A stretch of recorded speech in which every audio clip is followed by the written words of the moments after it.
Hello everyone, it's John Clarkson, Participation Apprentice at Young Lives Foundation and the chair of the MCYPC meetings. I'm here with Ian Sutherland, doing a bit of an interview today. Who are you and what do you do? Hi John, I'm Ian Sutherland. I'm the Director of People Services for Medway Council. That means I'm responsible for children's social care, adult social care and education services within the authority. What's your favourite colour? Yeah, my favourite colour is blue. Favourite food?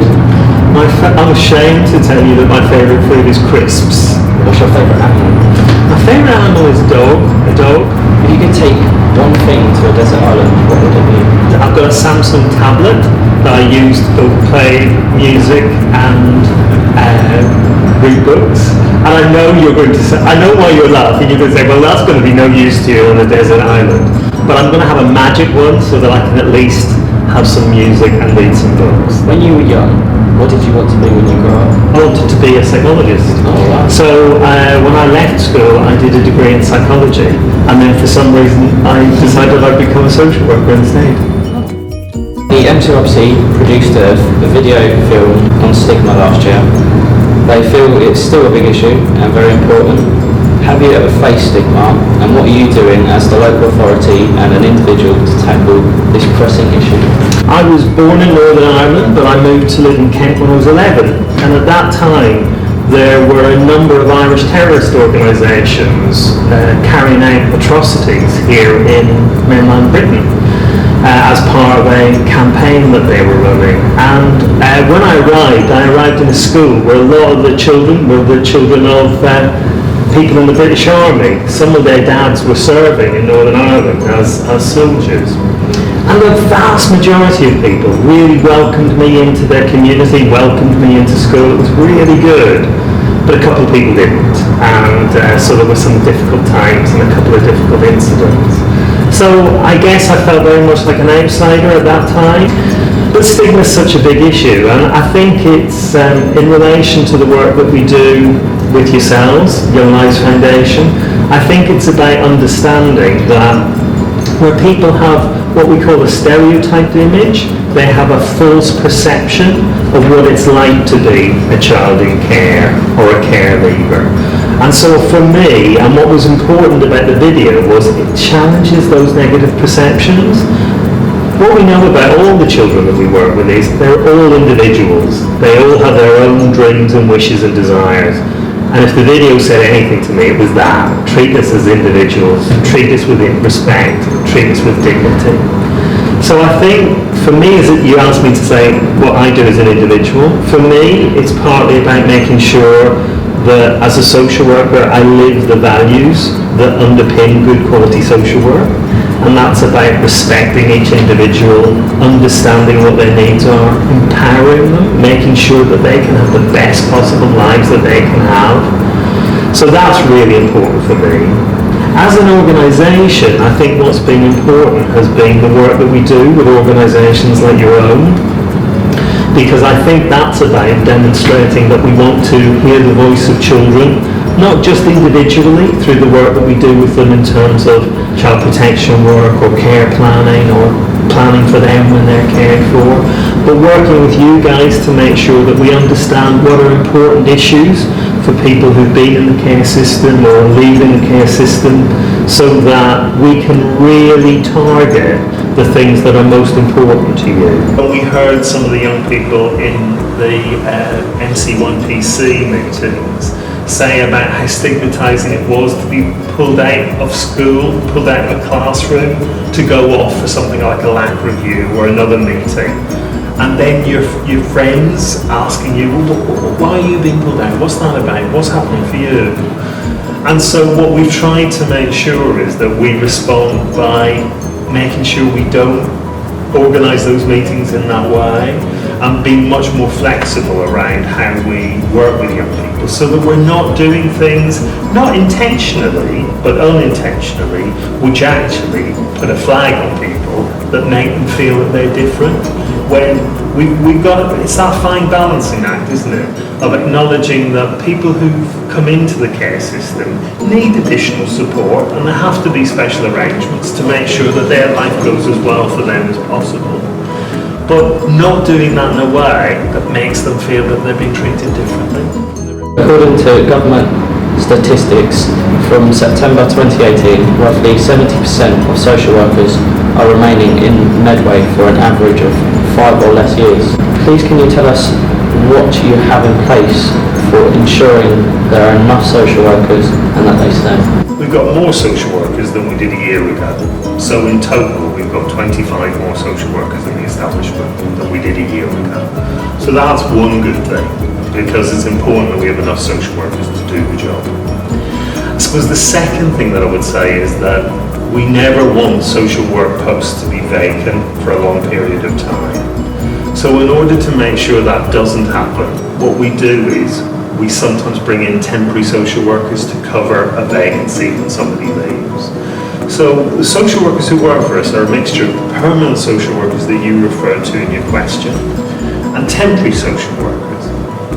So it's really important we have temporary social workers, because we don't want to have children not having access to a social worker at all.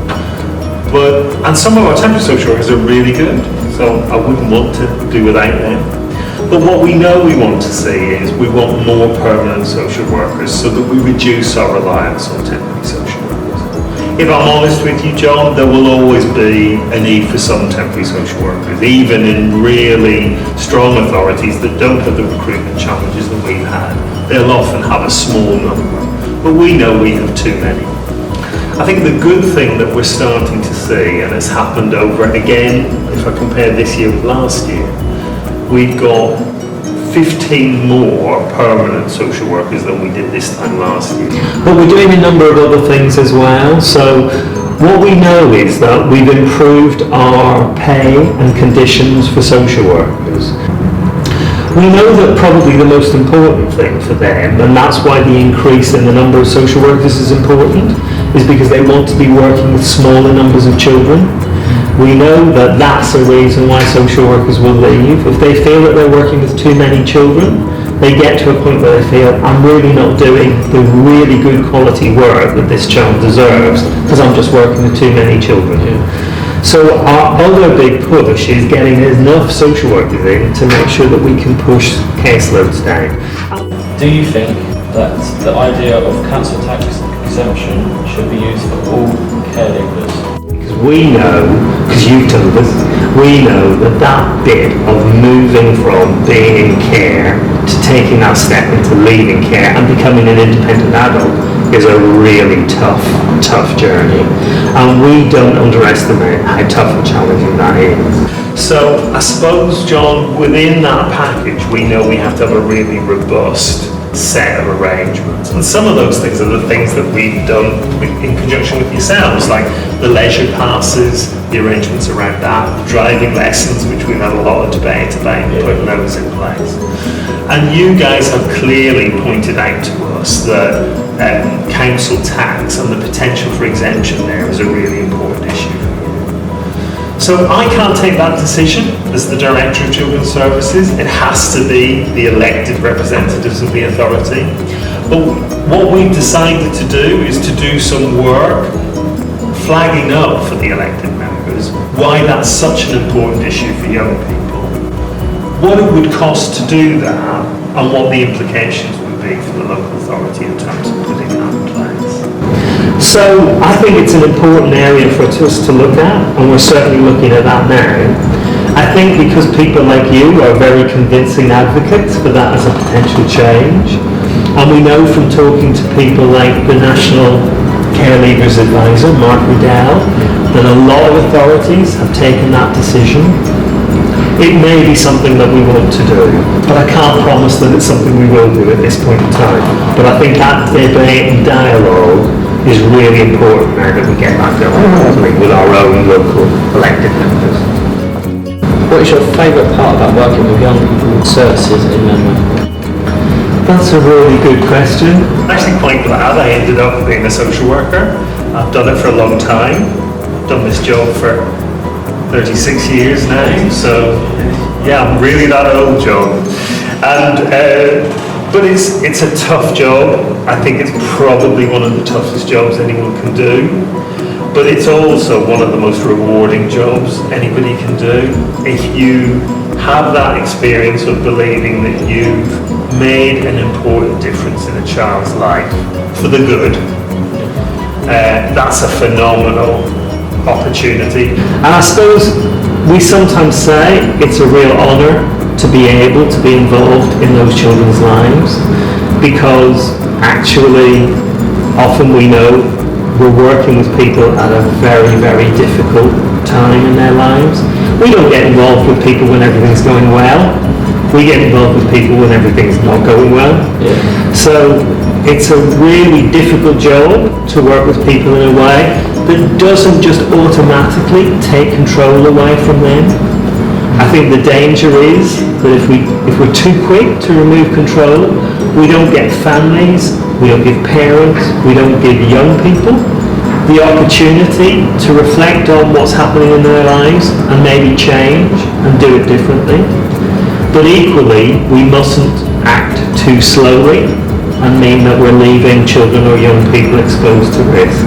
So that's quite a hard balancing act, but I think that's the challenge of being a social worker.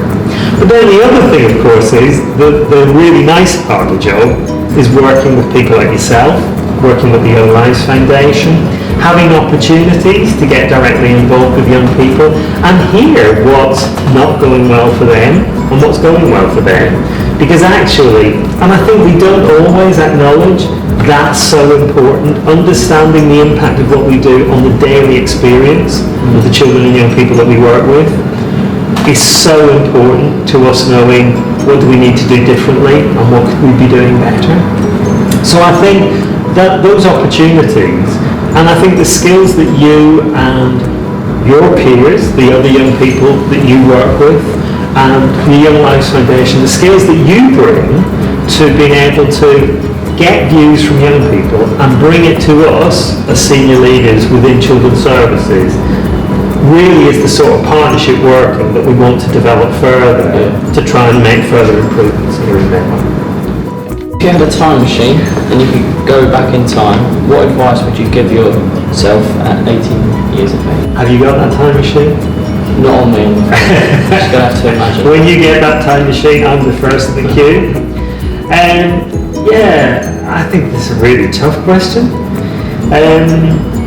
I think I would say worry less and have more fun. I would say time is much, much more precious than you realise now. So make the most of every single day. Spend more time with people you love and the people who love you, because that's going to be a really important thing to you later in life.